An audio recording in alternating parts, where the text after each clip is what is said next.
Bueno, buenos días a todos, gracias por la invitación, la verdad que es un lujo participar de estos eventos, sobre todo esto de volver de nuevo a la presencialidad, ¿no? Que hace mucho que no nos vemos las caras. Bueno, básicamente yo voy a presentar un recorrido, no sé si, muy breve. Lo primero que me gustaría es que nos contextualicemos cuál es la situación o el contexto real en el que estamos viviendo. Luego vamos a hacer una parada sobre lo que implica la creatividad, para luego pasar a pensar lo que implica la innovación, para terminar pensando en esto, en ecosistemas educativos que sean creativos e innovadores, básicamente. Antes de arrancar, lo que me gustaría plantear es que yo soy mamá de una niña escolarizada en el sistema municipal. Mi hija va a un jardín de 4 municipal, así que quizás haga autorreferencias hacia mi hija sobre lo que está viviendo actualmente por la maestra, la señora Cari, que me tiene de mamá, porque me parece que amerita dar ejemplos concretos sobre lo que vamos a ir viendo. No sé si... Ahí está. Bueno, lo primero que me gusta plantear es cuál es el contexto que vivimos hoy, ¿no? Que no es el mismo que vivimos hace 2 años, que no es el mismo que tuvimos hace 5. Básicamente, algunos autores lo llaman un contexto VICA. Lo volátil tiene que ver con esto, ¿no? Con lo rápido que pasan las cosas, con lo dinámico, con lo inestable, con los ciclos de corta duración de todo, ¿no? Desde la tecnología, que es lo primero que tiene como corta duración, hasta las cosas que están de moda, hasta las canciones del verano, digamos así. O sea, todo tiene como corta duración, ¿no? Antes como que disfrutábamos más tiempo de las cosas, hoy tiene corta duración, ¿no? Y esto tiene que ver también con lo impermanente, nada se mantiene en el tiempo, ¿no? Todos estamos como, no terminamos de adecuarnos a algo que enseguida aparece algo nuevo. Y eso genera la incertidumbre, lo incierto, ¿no? De alguna manera viene de la mano con situaciones imprevistas. La pandemia es un claro ejemplo de eso. Múltiples factores son los que influyen, ¿no? Ya no estamos hablando de una sola cuestión que influye y hace que las cosas cambien, sino que en realidad, si uno tuviera que explicar qué pasó en pandemia, no terminamos nunca de explicarlo porque hay como muchos factores que están sobre eso, ¿no? Esto hace lo complejo de la situación que vivimos, y ahí está sonando mi alarma en la mochila. Y lo complejo hace a esta mirada heterogénea sobre los problemas. Los problemas no son unidireccionales, tienen multidimensionalidades, y a su vez esta multidimensionalidad hace que tengan diferentes relaciones entre sí, entonces afectan a varias personas y a varios sectores de la sociedad al mismo tiempo, y es como que varios sectores a su vez son los que de alguna manera ayudan o complejizan. A esto sumado el exceso de información, ¿no? Hoy no voy a hablar de los niños solamente, nosotros tenemos que buscar algo, una información, y bueno, empezamos, bueno, si vamos a buscar, se supone que tenemos las competencias para hacerlo, y llega un punto donde dice, che, esto que estoy leyendo, ¿realmente está validado, no está validado? Digo, por ahí encontramos un montón de páginas web o portales educativos que hablan y no terminamos a ciencia cierta de saber cuánta rigurosidad científica tiene eso, ¿no?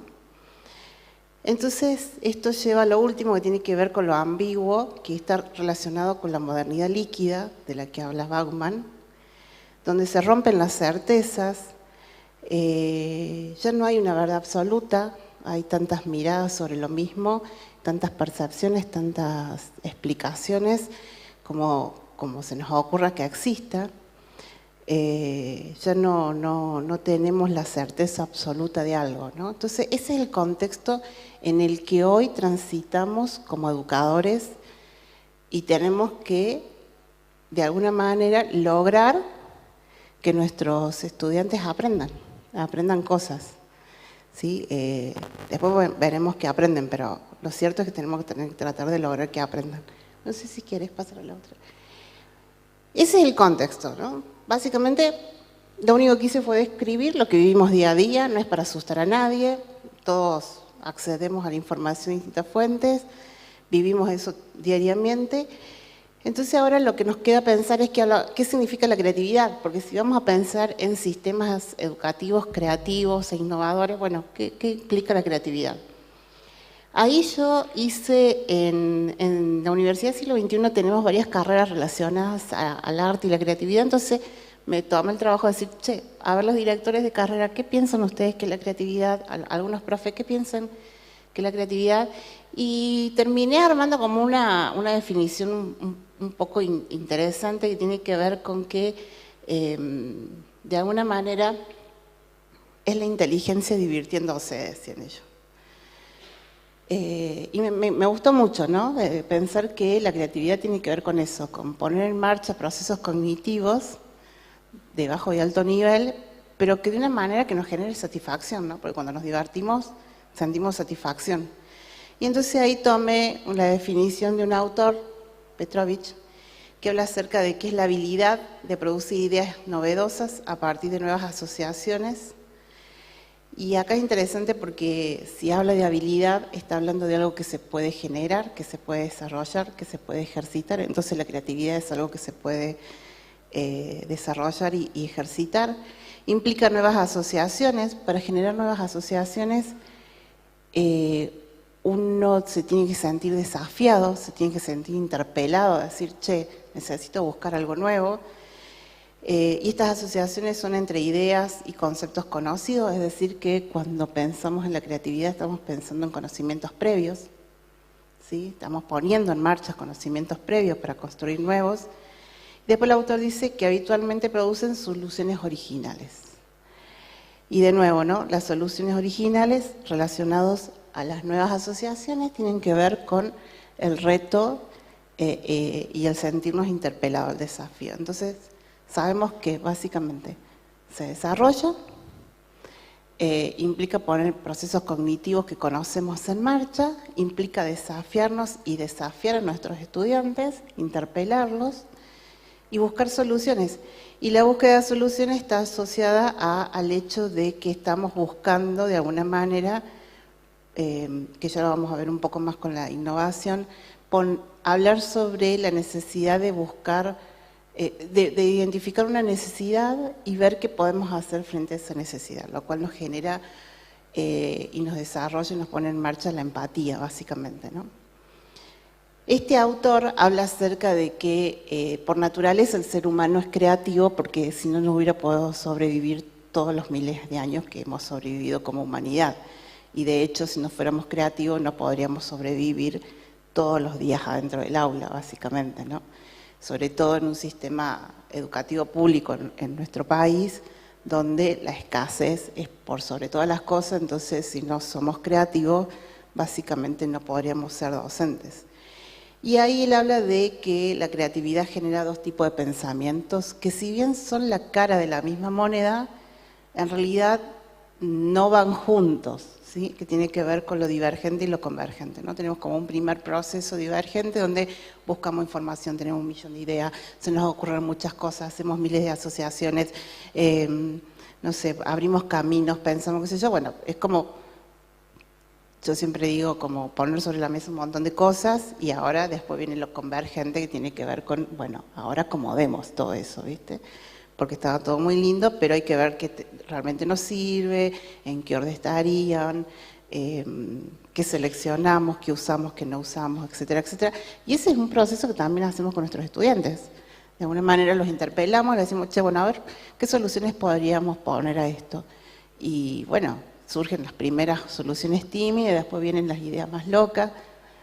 Depende. Si la señora Caric pregunta eso, lo primero que le aparece en una sala de 4 son las ideas locas, para después, gracias a Dios, nuestros niños todavía tienen mucha creatividad, para después pensar ideas un poco más ligadas a la realidad, y claramente ella en algún momento va a tener que ordenar todo eso, ¿no?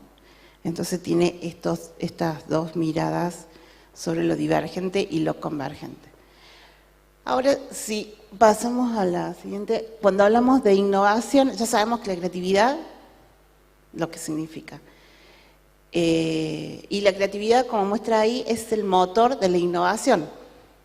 Entonces, es como que ya sentamos las bases, ya sabemos de dónde partimos para empezar a innovar.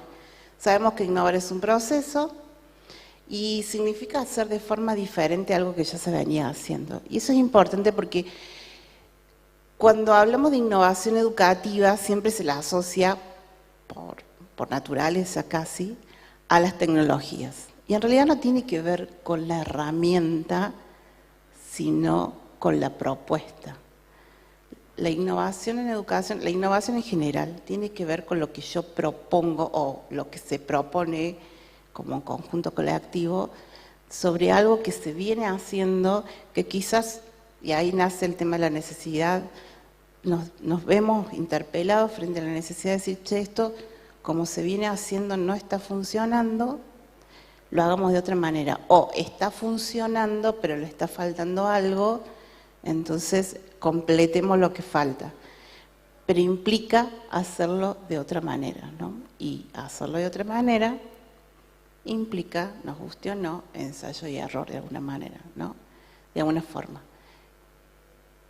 Y conlleva la gestión de la incertidumbre, ¿no? Entonces, ¿se acuerdan la primera placa cuando veíamos el contexto en el que vivimos? Si hay alguien que está preparado para trabajar en gestionar la incertidumbre, no estoy hablando de trabajar, estoy hablando de gestionar la incertidumbre, somos los docentes. ¿Cuántos de ustedes, y bueno, a mí también pasa, generamos una planificación hermosa, preciosa, llegamos al aula y no sabemos si vamos a poder poner en marcha tal cual la imaginamos, y lo más probable que no, y me arriesgo a decir que el 90% de las veces no, pasa eso, si no me estoy quedando corta. Y bueno, y en la marcha tomamos microdecisiones y vemos qué está pasando, y bueno, esto que quería hacerlo lo voy a dejar para otro día porque a lo mejor los chicos no están preparados, o porque trajeron otra cosa nueva, o porque llegué a la institución y de repente tenemos que hacernos cargo de otra cosa en este momento. Y bueno, gestionamos incertidumbre constantemente. El tema es que por ahí no le enseñamos a nuestros estudiantes a gestionar incertidumbre, ¿sí? Y eso es un tema muy importante. Y la innovación implica gestionar incertidumbre, es ver, bueno, probemos a ver que esto funciona, no nos está funcionando del todo, vamos por otro lado. Y gestionar la incertidumbre también implica gestionar la emocionalidad desde emociones llamadas positivas o negativas, ¿no? Que no es tan mal sentirse frustrado, triste, digamos, porque hace a que uno mejore. Está mal cuando eso perdura en el tiempo.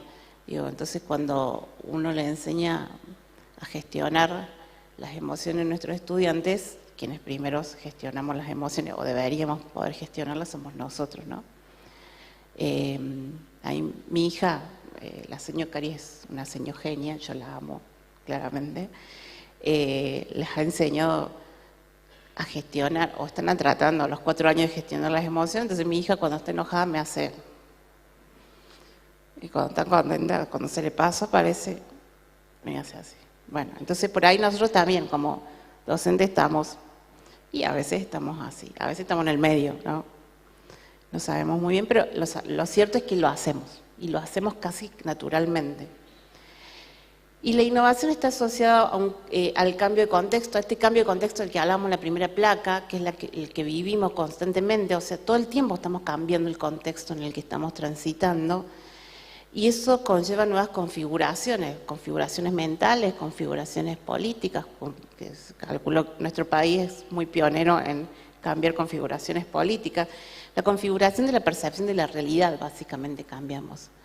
Y eso es importante tenerlo en cuenta. Entonces, en ese sentido, hay una serie de autores que hablan acerca de que podríamos catalogar, si se quiere, o tipificar la innovación en 4 grandes estilos que no van separados, ¿no? Como las típicas tipificaciones teóricas se pueden cruzar, que tiene que ver con una innovación que va incrementándose de a poco, va de a poco escalonadamente llegando a una innovación un poco más potente.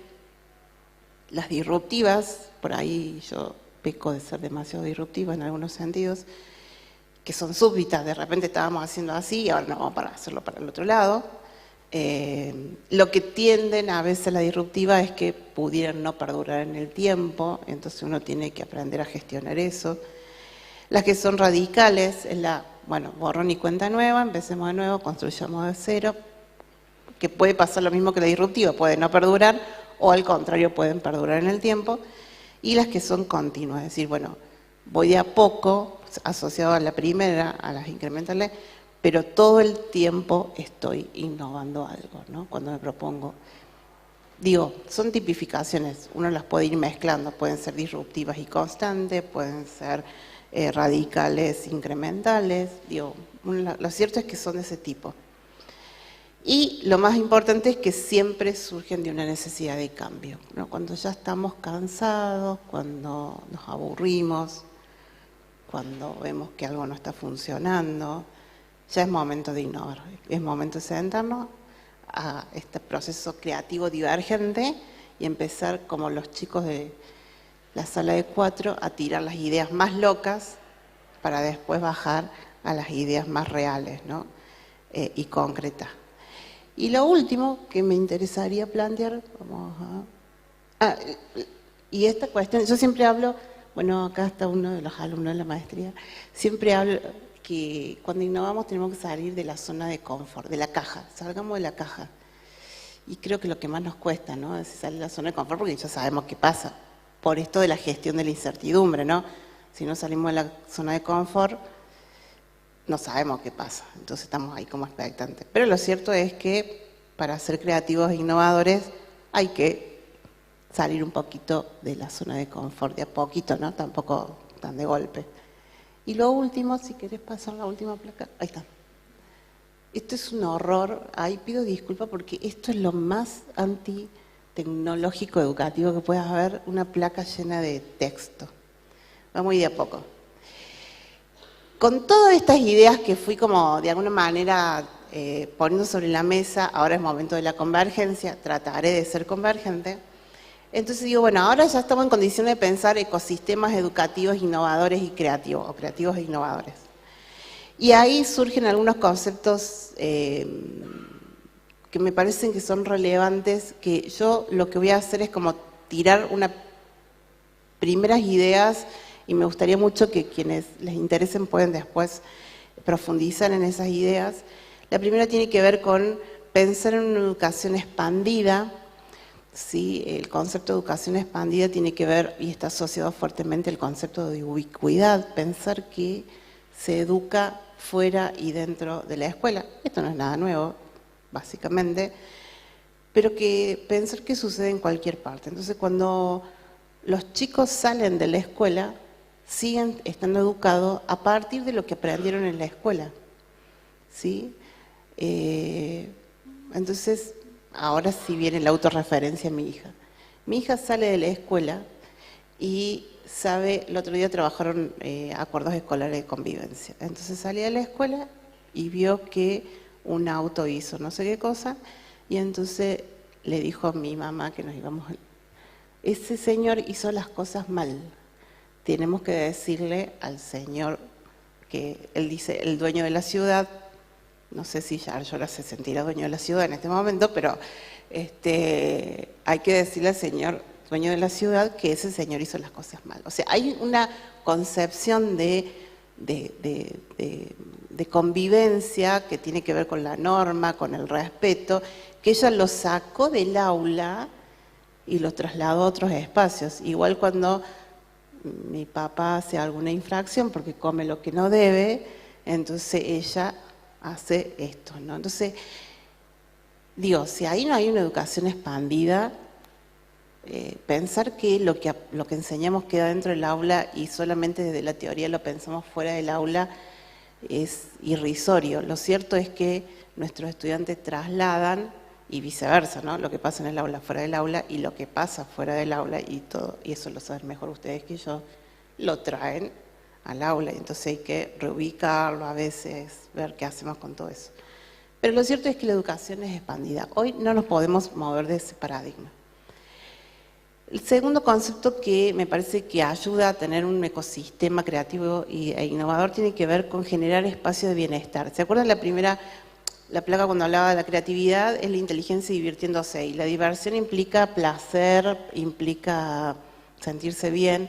Entonces, los ecosistemas educativos, y hablo de ecosistema, yo voy a explicar por qué, deberían generar espacios de bienestar, ¿no? El nivel inicial es pionero en esto. Creo que nadie recuerda de forma muy fea el nivel inicial. Todos lo recordamos con amor. A veces lo poco que logramos recordar. Pero lo cierto es que es un lugar de placer, o sea, por ahí mal estigmatizado socialmente y ligado solamente al juego recreativo y no lúdico. Pero cuando logremos trasladar ese espacio a todo el sistema educativo, quizás ahí como que nos tenemos que dar vuelta y prestar un poquito más de atención qué está pasando en el nivel inicial, que nos tiene mucho por enseñar al resto del sistema educativo. Generamos espacios de bienestar, ¿no? Nosotros vivimos hoy en sociedades cosmopolitas, con todo lo que implica una sociedad cosmopolita, ¿no? Con todo este contexto VICA del que hablamos al principio, uno sale, hoy yo pobre moderadora, se quería morir, yo ya llego, porque calculé que iba a llegar un tiempo y en el medio, bueno, nada, surgió que me cortaron la calle, tuve que parar por otro lado, etcétera, etcétera, etcétera. Bueno, eso es parte de la ciudad cosmopolita, donde no podemos manejar el horario, donde nos pasan cosas, donde convivimos con personas de diferente color, tamaño, raza, etcétera, etcétera, ideologías. A eso sumado a los retos tecnológicos que vivimos cada día, ¿no? Hoy las sociedades cosmopolitas en nuestro país tienen, por ejemplo, inteligencia artificial. Entonces, las ciudades más grandes, ¿qué hace la inteligencia artificial? Lee los rostros de la sociedad y de acuerdo a eso dice, che, la gran mayoría de los ciudadanos se encuentran en un estado de tristeza, hay que generar, se supone que debería ser así, ¿no? Hay que generar políticas que generen mayor bienestar. Entonces, basta de cortar tantas... ¿Se acuerdan en pandemia? Ay, que nadie le cuente a Yarchola esto. ¿Se acuerdan en pandemia que teníamos Claro, se dedicaron a arreglar las calles y doblábamos acá la calle rota, doblábamos allá la calle rota, doblábamos acá la calle... Y bueno, eso generaba cierto desagrado para quienes manejaban. Y justamente en ese momento me topé con uno de los directores de la carrera de Inteligencia Artificial que estaba trabajando en Inteligencia Artificial acá en Córdoba y dice, sí, hemos analizado, así que en realidad se va a tomar medidas para, de alguna manera, organizar todo eso para que, bueno, levantar el estado anímico de las personas. Ahí después podemos, lo que yo estoy planteando acá, ¿no? Analizar lo antropológico, desde lo antropológico, lo político, lo ético, qué implica todo esto. Pero lo cierto es que nuestros niños crecen en una ciudad así, ¿sí? Crecen en un país donde el camión de la Coca-Cola de la madrugada que va a Córdoba, a Rosario, se maneja sola, por inteligencia artificial. ¿Sí? Va por la madrugada justamente para evitar menos choques, pero lo cierto es que es un camión que no tiene conductor. Entonces la Coca-Cola que va hasta Rosario o viceversa viene en un camión sin persona, básicamente. Y ese es el mundo en el que están creciendo nuestros estudiantes. Y son ciudades donde habitamos, ¿no? A mí el concepto que está asociado normalmente a la escuela, habitar la escuela, bueno, y habitar la ciudad. Digo, si uno piensa los ecosistemas expandidos, la educación expandida, la ciudad toda es parte de lo que enseñamos, es como el patio de la escuela, básicamente. ¿Sí? Es todo eso que pasa ahí que después entra al aula y los chicos la habitan de diferente manera, la habitan y la sienten de diferente manera, y todas esas sensaciones, todas esas emocionalidades, toda esa interpelación corporal entra al aula. Ya es momento, ahí me voy a saltar un poquito. Barbero hablaba ya hace unos años lo hablaba más asociado a nivel secundario, pero me parece que es importante. ya es momento de dejar entrar el cuerpo y las emociones al aula. O sea, basta de pensar que solamente enseñamos procesos cognitivos y que cumplimos con una currícula. ¿Por qué enseñamos educación emocional? Y porque hay emociones que se ponen en juego que hay que enseñarlas a gestionar. Y las emociones se viven y se sienten a través del cuerpo y nuestros estudiantes la manifiestan con el cuerpo, ¿sí? Nosotros también, ¿no? Por ahí nos ponemos berrinchudos. Y entonces hay que empezar a darle lugar a eso. Y entonces, ¿qué es más importante? ¿La ecuación de tercer grado o aprender a gestionar tu emoción para que después te des cuenta que no podés exponer tu cuerpo, no podés resolver las cosas de una manera sino de otra? ¿Sí? Y eso tiene que ver con el tercer concepto, que tiene que ver con educación sostenible, que tiene que ver con una mirada hacia el futuro. Yo no sé cómo voy de tiempo, cualquier cosa. Yo me puedo poner a hablar. Ah, bueno. Yo venía rápido, Fafa. La educación sostenible tiene que ver con una mirada de futuro, tiene que ver con una mirada empática. Con esto que les decía recién, ¿por qué de futuro? La sostenibilidad, ¿te acuerdan? Primero hablábamos de la sustentabilidad, ahora hablamos de sostenibilidad, no es caprichoso el cambio. La sostenibilidad, normalmente uno la piensa asociado a la ecología, y está muy bien, ¿no? Claramente. Pero en realidad lo sostenible tiene que ver con hacer de una sociedad cada vez mejor pensando en las generaciones futuras. O sea, el cambio que yo estoy propiciando hoy no necesariamente lo voy a vivir yo, pero sí lo voy a gestionar o voy a apoyar o voy a trabajar en pos de, para que las generaciones futuras se sientan beneficiadas. Ese es el concepto básico de la sostenibilidad. Por eso yo hablo de que es empático.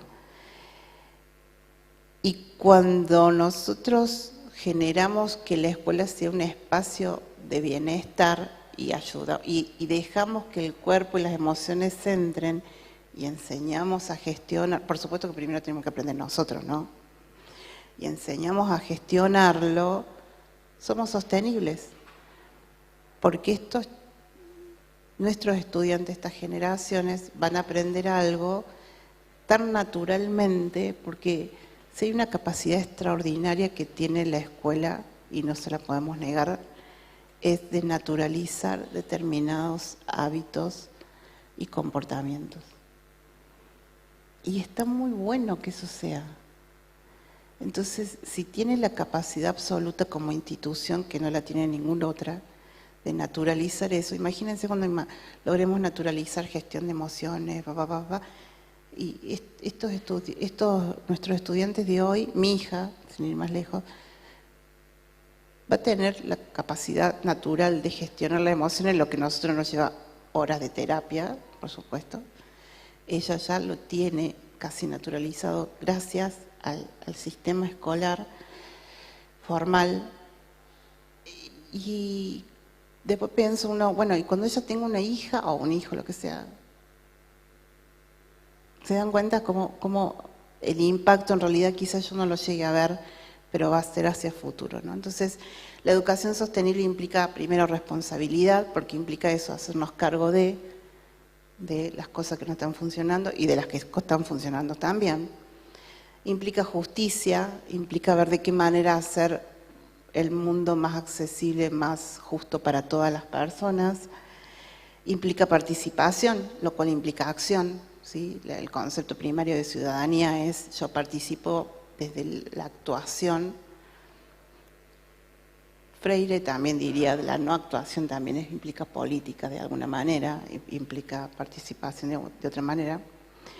Implica cultura, cambiamos conceptos culturales o permanecemos con conceptos culturales, y como sociedad cultural de alguna manera decidimos qué permanece y qué no, y nosotros como docentes dentro del aula decidimos culturalmente qué permanece y qué no, ¿sí? Lo que pasa es que por ahí no nos queremos hacer cargo o no somos totalmente conscientes de eso. Implica libertad. Si se acuerdan en educación cívica, calculo que todos están como en la misma franja etaria mía, ¿no? Educación cívica del secundario. Los que no son más jóvenes, perdón, pero educación cívica del secundario, lo primero que nos enseñaba es nuestra libertad se termina cuando empieza la libertad del otro. Y pareciera que después se olvidaron de eso. Entonces, bueno, cuando hablo de libertad implica eso, esa libertad respetuosa, esa libertad mía, pero de respeto hacia el otro, ¿no? Y eso implica la justicia, el respeto, todo esto implica la inclusión, entender que somos sujetos de derecho, ¿sí? Y todos somos sujetos de derecho. Y a veces, para que el otro tenga derecho, bueno, yo tengo que negociar ciertas cosas, ¿no? Para que el otro también tenga derecho a acceder. Implica respeto por sobre todas las cosas, ¿no? Y acá, de vuelta, voy a hacer autorreferencia, no debería, pero lo voy a hacer porque soy mamá de una niña de 4 años y es mi única hija, y siempre dije que los docentes cuando exponemos desde la situación emocional en la que estamos. No he puesto todavía nada de color, mi hija dice las maninosas, las mariposas tampoco las he puesto, pero solemos terminar haciendo. Entonces, después tenemos hijos adolescentes, hablamos de otra perspectiva, después tenemos hijos adultos y ya nos volvemos más reflexivos. Pero lo cierto es que mi hija hoy tiene un compañero que tiene síndrome de Down, bastante avanzado, ¿no? Y un día íbamos en el auto y ella contaba que el compañero X había dado vuelta la taza de leche, ¿sí? Y lo contaba como, bueno, era como gracioso, pero no tan gracioso, porque después vino la señora Cari y puso orden y qué sé yo, bueno. Entonces mi mamá se le ocurrió, imagínense, mi mamá tiene 72 años, se le ocurrió decir, lo que pasa que él está enfermo, le dice. Y mi hija se transformó y le dijo, no, abuela, él es así. Y todos quedamos en casa. Y yo le dije, ¿cómo así? Así como a mí me gustan las maninosas, a él le gusta dar vuelta a la taza de leche. Punto, se acabó la historia. No había diferencia de nada. Compartimos el patio, él viene, peleas, hay cosas que no podemos hacer con él. Ayer me decía, hay cosas que él no puede hacer porque no tiene ganas o no sé, me dice, y hay cosas que nosotros no hacemos porque él no la puede hacer. Pero bueno, me dice mamá, está bien. Entonces eso tiene que ver, ¿no?, con la educación sostenible también, ¿no? Con pensar al otro. Cuando yo decía la libertad, a veces uno tiene como que negociar ciertas libertades. Mi hija sabe que hay juegos que no lo puede hacer, aunque ella tiene la capacidad de hacerlo, pero no se hacen en el marco del patio 1, tienen 2 patios, porque fulanito de tal no lo puede hacer. Listo, no lo hacemos nadie, porque tampoco nos morimos, no nos pasa nada, básicamente. Lo hacemos en otro espacio. Entonces ella va con una de las tías y juegan en la plaza eso que sí le gusta hacer y que no lo puede hacer en el jardín. Y también tiene que ver con la innovación abierta, y acá yo celebro nuevamente estos espacios de encuentros, y celebro cuando los espacios de encuentros son abiertos, ¿sí? Porque la innovación abierta implica la participación de distintos actores para pensar la innovación. Hasta ahí no dije nada nuevo. ¿Qué implica esto de los nuevos actores? Implica que los nuevos actores sean realmente nuevos actores, ¿no? Vieron, prepandemia y durante la pandemia también, el primer tiempo. Después empezamos a darnos cuenta que si invitábamos a otros actores era más divertido. Todo lo que tenía que ver con educación solamente estaba dirigido a educadores. Entonces, nosotros ¿qué hacemos? Nos retroalimentamos. Che, qué bien lo tuyo.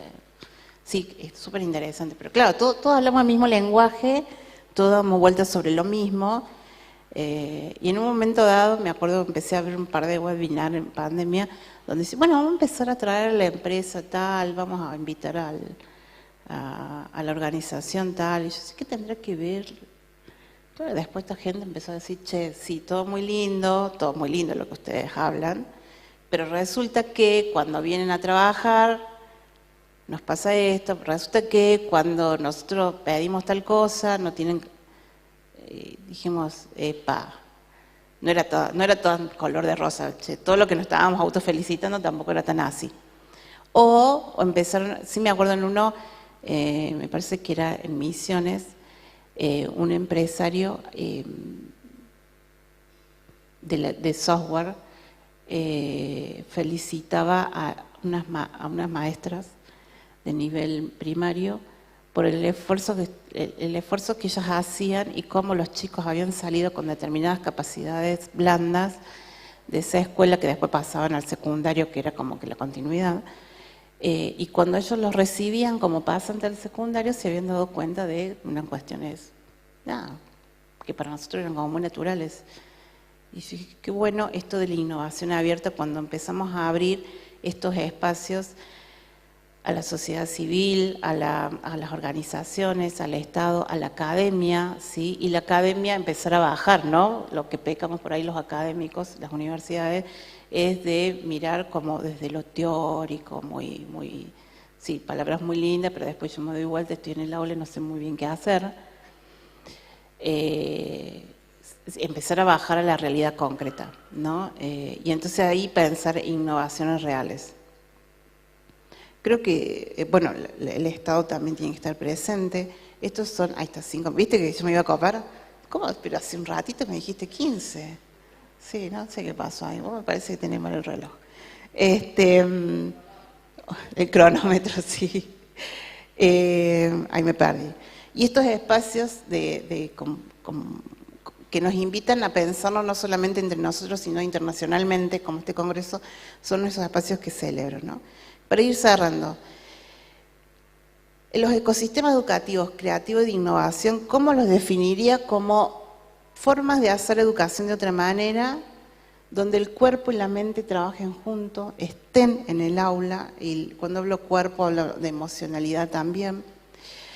Ahí está, donde las emociones juegan un papel importante, donde sean tomadas en cuenta, donde sean gestionadas de alguna manera y donde las habilidades blandas sean objetivos de formación, ¿no? ¿Sí? Lo cognitivo está bien, cumplir con la currícula está bien, pero también aprender a convivir, aprender a compartir, aprender a ser ágil mentalmente, aprender a gestionar las emociones, eso tiene que ver con las habilidades blandas. Y eso nos va a llevar claramente a uno de las utopías más grandes que tenía Freire, que es que la educación sea cada vez más humana. Y si la educación está hecha de humanos, me parece que lo lógico sería que sea cada vez más humana. Entonces, si me preguntan qué implica una innovación educativa, implica pensar desde la creatividad como base, como motor, para hacer que la educación sea cada vez más humana. Así que muchas gracias.